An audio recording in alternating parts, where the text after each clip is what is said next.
बिस्मिल्लाहिर्रहमानिर्रहीम। अस्सलाम वालेकुम नाजरीन, मैं हूँ सादिया गुल और आप देख रहे हैं मेरा यूट्यूब चैनल। नाजरीन, जैसा कि सबा कमर के हवाले से मैंने पहले भी एक वीडियो की, उसमें मैंने आपको बताया कि दौरान शूटिंग सबा कमर जो है उनकी एकदम से हालत बहुत ज़्यादा ख़राब हो गई और उनको जब डॉक्टर के पास लेके जाया गया और डॉक्टर ने कहा कि शायद इनको कोई माइनर अटैक आया है, लेकिन बाद में फिर जो ख़बर हमें सुनने को मिली उसमें ये बताया गया कि नहीं, इनको कुछ सांस का इशू हुआ था।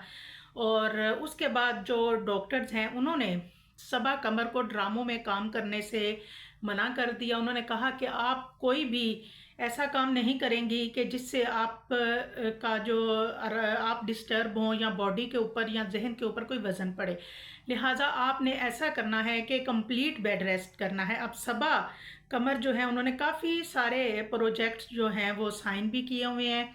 अब डॉक्टर ने उनको बिल्कुल कंप्लीट बेड रेस्ट का मशवरा भी दिया है और सबा कमर जो हैं वो बड़ी उनकी अच्छी तस्वीर वायरल हो रही हैं, हंसते मुस्कुराते वो ये कह रही हैं कि अल्हम्दुलिल्लाह मैं ठीक हूँ, अल्लाह ताला उनको सलामत रखे। लेकिन हमारी एक ही बात है कि क्योंकि अभी तक बीमारी को खुफिया रखा गया है, हम ये कहते हैं कि अल्लाह इनको अपने हिफ्ज़ो अमान में रखे, लंबी सेहत दे, तंदुरुस्ती दे। लेकिन एक बात जो है वो ये कि ये जो सबा हैं इनको अपना ट्रीटमेंट करवाना चाहिए, क्योंकि ज़िंदगी से बढ़ के कुछ नहीं है। और आपकी सेहत अच्छी है तो आप अच्छी परफॉर्मेंस भी दे सकेंगी। अब नाजरीन, एक और ख़बर मुझे आपसे शेयर करनी थी, वो ये कि सना आयशा जो कि पीटीवी के दौर के जो लोग हैं वो तो उनको बहुत अच्छी तरह से जानते हैं। अब उनकी मुकम्मल बायोग्राफी भी मैंने आपको बताई कि वो अब्रॉड से पढ़ के आई थी और वो बड़ी एक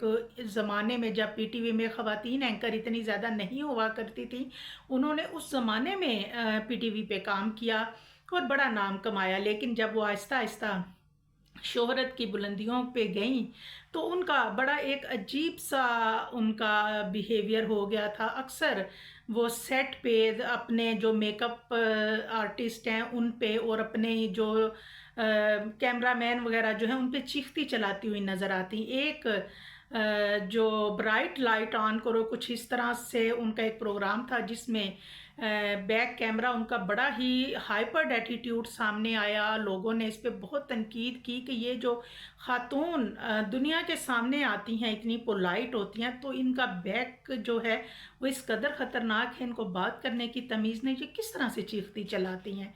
लिहाजा जब ये चीज़ें सामने आईं तो लोग ज़ाहिर उनको फिर काम मिलना बंद हो गया और लोगों ने उनको डिसलाइक किया। और एक चीज़ मैं समझती हूँ कि यही आयशा सना जो हैं उनके साथ ये एक, मैं तो समझूंगी फिर मकाफात अमल है, क्योंकि यही लोग जो हमारे साथ मिलके काम कर रहे होते हैं हमें शोहरत की बुलंदियों पे लेके जाते हैं।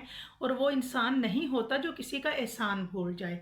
जब हम कामयाब होते हैं तो बजाय इसके कि आप अक्कड़ दिखाएं, एक बात का जहन में रखिएगा कि अकड़ा हुआ मुर्दा होता है।